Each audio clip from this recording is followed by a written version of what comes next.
சுற்றுலா ஊர்திகள் வருகைக்கு கட்டுப்பாடு விதிக்கப்பட்டதை கண்டித்து நீலகிரி மாவட்டத்தில் கடையடைப்பு போராட்டம் நடைபெற்று வருகிறது. கோடை விடுமுறை தொடங்கியுள்ள நிலையில் கொடைக்கானல் மற்றும் நீலகிரி மாவட்டத்திற்கு செல்லும் சுற்றுலா பயணிகள் எண்ணிக்கை அதிகரிக்க தொடங்கியுள்ளது.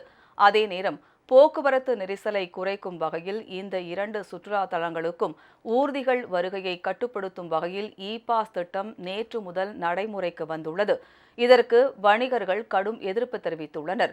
இந்த திட்டத்தால் தங்கள் வாழ்வாதாரம் பாதிக்கப்படும் என குற்றம் சாட்டியுள்ள அவர்கள் இன்று நீலகிரி மாவட்டம் முழுவதும் 24 மணி நேர கடையடைப்பு போராட்டத்திற்கு அழைப்பு விடுத்துள்ளனர். அதன்படி உதகை, கூடலூர், குன்னூர் உள்ளிட்ட பகுதிகளில் உணவகங்கள், கடைகள், வணிக நிறுவனங்கள் அடைக்கப்பட்டுள்ளன. இதனால் உதகை நகரம் வெறிச்சோடி காணப்படுகிறது. தேநீர் கடைகளும் மூடப்பட்டதால் சுற்றுலா பயணிகள் கடும் அவதியடைந்துள்ளனர். ஊட்டி டூர் வரலான்ட்டு ஒரு 25 பேர் கிளம்பி வந்தோம். இங்கே வந்து பார்க்குறப்ப பார்த்தீங்கன்னா ரொம்ப எல்லாத்துக்குமே பந்த் இருக்குது அப்படின்ட்டு இங்கே வந்து தான் நமக்கு தெரியும். ஒரு டீ கூட குடிக்கல காலையிலேருந்து. நாங்கள் போட் ஹவுஸ் இவ்வளோ நேரம் வெளியே நின்றுருந்தோம்.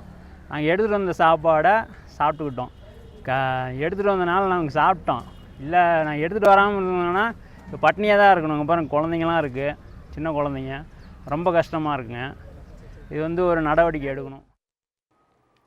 முழு அடைப்பு குறித்து தெரியாமல் உதகை வந்தவர்கள் உணவு, தண்ணீருக்கு அல்லாடும் நிலை காணப்படுகிறது. சிலர் மீண்டும் சொந்த ஊர்களுக்கே திரும்பினர். இதனிடையே இணையதள பிரச்சினை காரணமாக நீலகிரி மாவட்ட எல்லையில் இ-பாஸ் பெறுவதில் சிக்கல் உள்ளதாக சுற்றுலா பயணிகள் வேதனை தெரிவித்தனர். கூடலூர் அருகே தமிழக கேரள எல்லையில் உள்ள தொரப்பள்ளி ஆய்வுச்சாவடியில் ஏராளமான ஊர்திகள் இ-பாஸ் பெற முடியாமல் காத்திருக்கும் நிலை ஏற்பட்டுள்ளது.